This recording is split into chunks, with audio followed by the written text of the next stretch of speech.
Matt Miguez has plenty on his mind, and he's ready to share it with the world. It's time to hear the Miguez Mindset.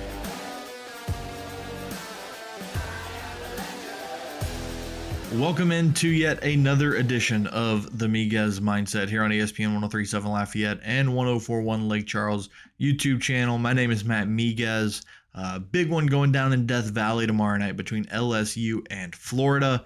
Here to talk about it with us from 247 Sports. He covers the Florida Gators for 247. His name is Jacob Rudner. I had the opportunity to chat it up with him about this game earlier this week, and here's what he had to say.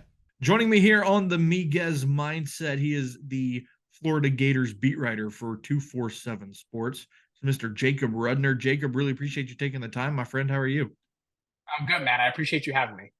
So let's look at this Florida Gators season, right? It's year two for Billy Napier, and obviously, according to fan perception and whatnot, it's probably not the season that fans were expecting or even wanting, especially after that loss to Arkansas this past Saturday. What's kind of been your journalistic view of the season as a whole for the Florida Gators?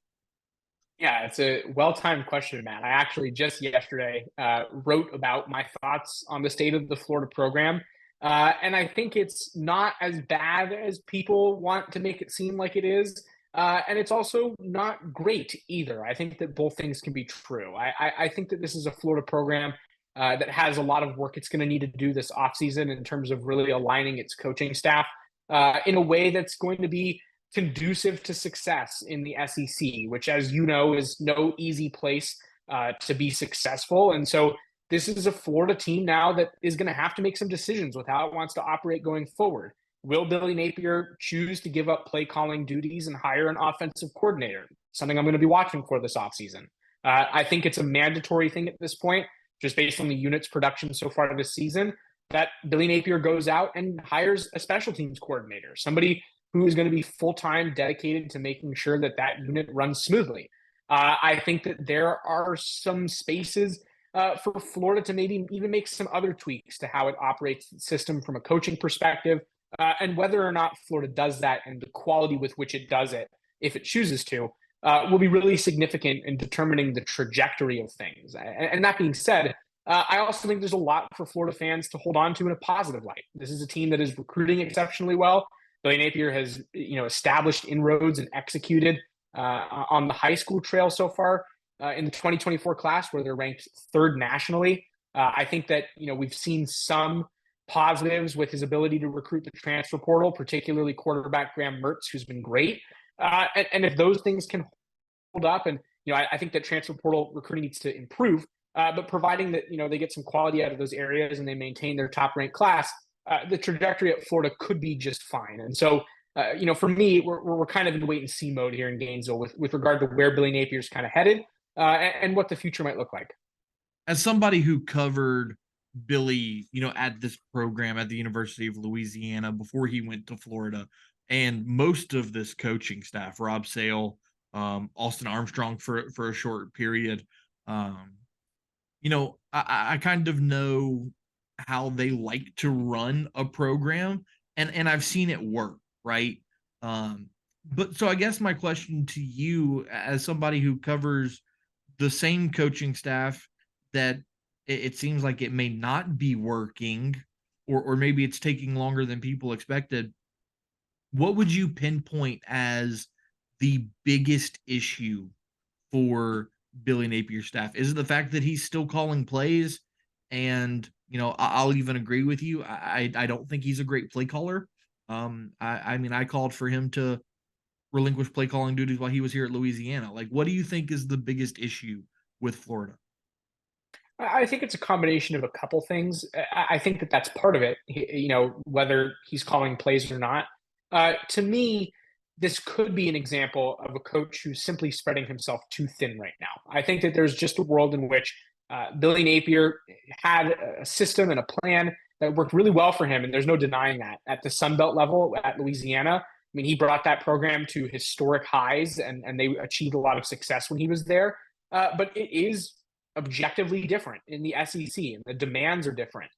Recruiting, I think, is a big factor here. Is very different. You're talking about going after different levels of talent, and once you start to have to reach for that upper echelon of high school talent, the demands of pursuing those types of kids changes as well. And so I think for Billy to be able to continue to recruit at the high level that he's done so at Florida in the short time that he's been at Florida, it needs to come with some give and take. And I'm not sure that, being the quarterback's coach and the head coach and the lead recruiter and the offensive play caller, a special teams coach to a degree, it's just simply too much, Matt, at this level of college football. And like I told Florida fans who subscribe to Swamp 247, this is a coach who I think could just realize a lot of benefit from some coaching staff structure changes and some strategy changes in terms of how they staff things. And he won't have to change much else outside of that. I think he might realize a lot of benefit by bringing some new minds into the fold and taking some pressure off his own plate. When you look at this Florida team, you brought up Graham Mertz, who has done, a really nice job. I know that there are some Florida fans that have wished for better.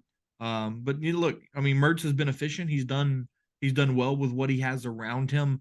Obviously, you have a great backfield with Trevor Etienne and Montreal Johnson, and you got skill players outside. Very impressed with the work that Trey Wilson's done in his freshman season. But the defense gives me a lot of pause. There's a big concern there, and I understand that they're using a lot of young players on defense, so you're gonna kind of have that learning curve, right? But how do you fix the defensive issues? Because as well as I do, the Gators have been giving up a lot of points this year. Yeah, I think that there is part of this that is dependent upon the personnel. And you can be as good a coordinator as you can, and you can draw up a great scheme. But if guys don't execute when the ball is live, it doesn't necessarily matter how you schemed it up. And I think that has been a factor, especially in the secondary this season when Florida has struggled. The execution in man assignments, the execution in coverage in general has not been there. I think that linebacker play has been inconsistent at best for Florida so far this season. And that's not a situation that's really going to get better.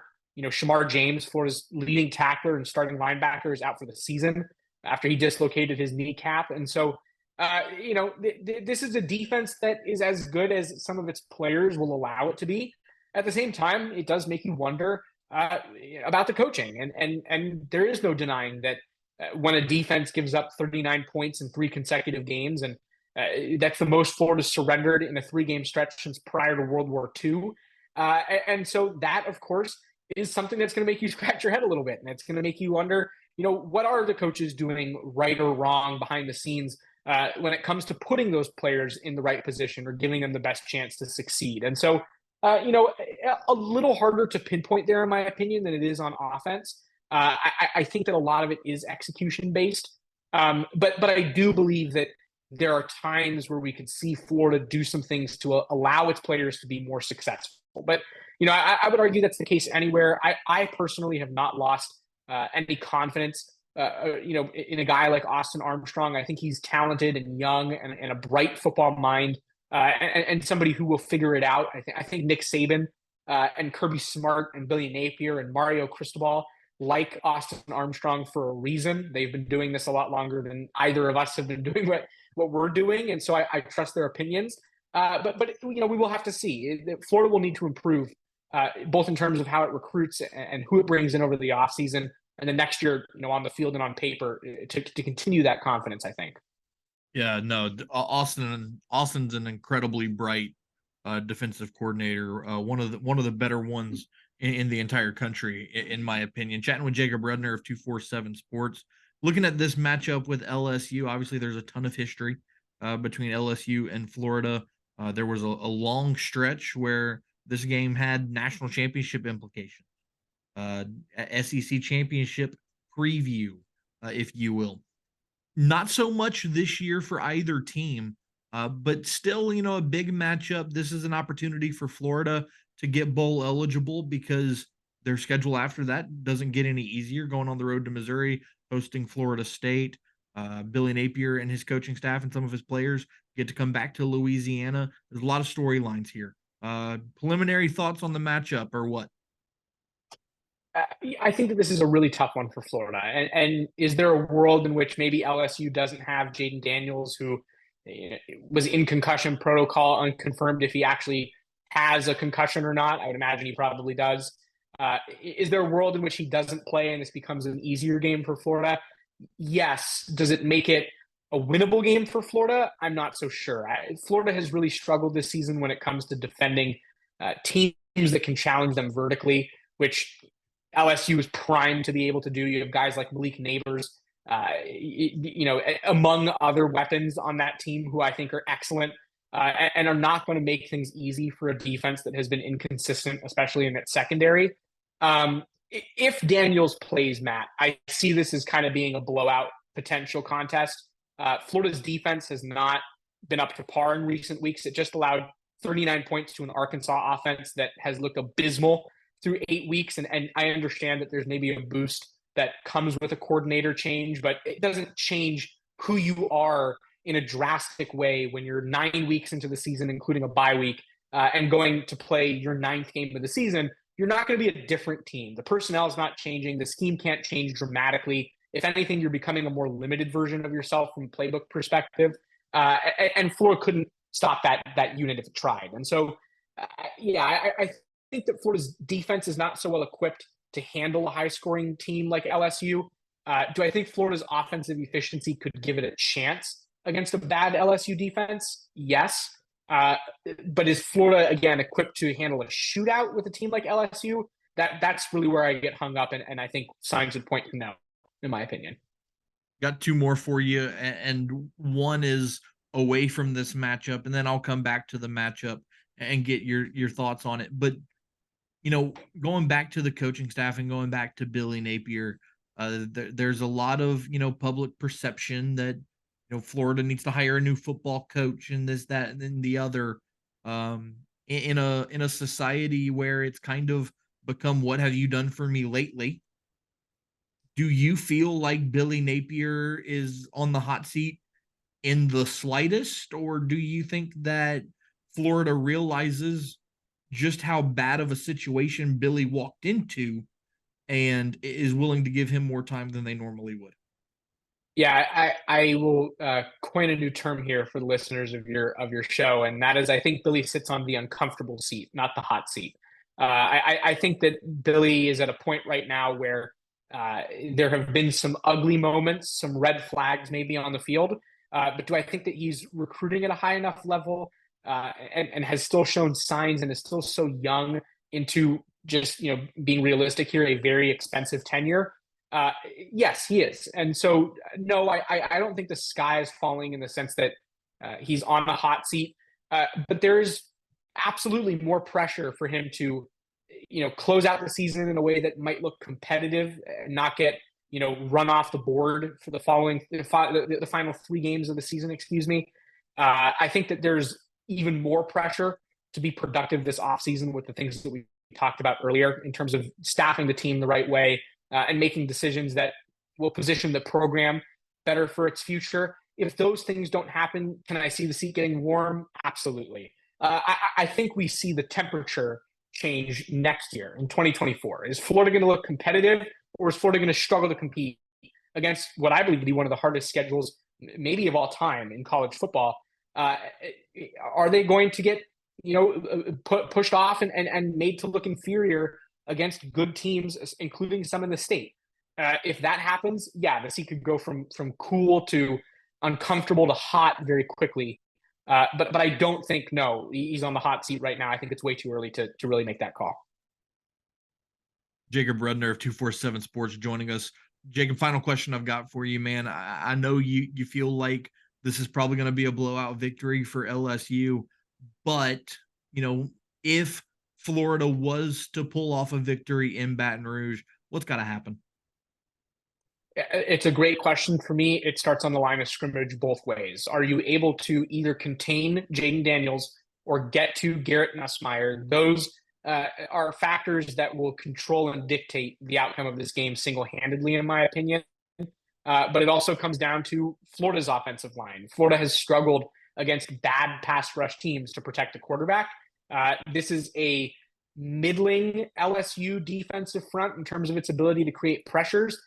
If Florida allows that unit to look great, it's going to be a really long night. And it's on the road where mistakes kind of compound upon each other. And they're made to feel worse in front of 104,000 screaming LSU fans in Death Valley. That's not something that you want to mess with, in my opinion. And then whether or not Florida can establish the run. LSU's rush defense has been poor. Allowing FBS teams to rush for 4.8 yards per carry. It's outside the top 100. If Florida can establish a run game, which it hasn't really been able to do so far this season, can we see Graham Mertz really get into his tool bag where he's best, which is, play action, mobilizing, bootlegs out of the pocket with these quick passes that Florida has become very good and efficient at managing and completing. That to me makes it really interesting at a minimum. And so I think this comes down to line of scrimmage production, both in terms of how each team protects their quarterback, but also how each team is able to establish the run in this game, especially if Daniels doesn't play. Jacob Rudner covers Florida for 247 Sports. He joins us here on the Miguez Mindset. Jacob, before you run, my friend, tell our listeners where they can find you on social media and where they can find your work. Yeah, it's pretty easy to find me. It's just my first and last name, Jacob Rudner on Twitter. All my work ends up there. And if you're interested in hearing some more in-depth analysis of the Florida Gators, you can head on over to swamp247.com. Jacob, really appreciate the time, man. Enjoy the game Saturday night, and we'll talk soon. Always a pleasure, Matt. Thank you. Really want to take the time to thank Jacob Rudner for joining us here on the Miguez Mindset. As always, make sure you subscribe to the YouTube channel at ESPN Southwest Louisiana. Like and share with your friends as well. Also, make sure to give us a follow on social media at ESPN_SWLA. We'll be back on Monday to recap the weekend that was. Brutal loss for the Cajuns. Can the Tigers pick up a win? And can the Saints roll into the bye week with some momentum? All that and much more coming your way next week on the Miguez Mindset right here on ESPN 103.7 Lafayette and 104.1 Lake Charles.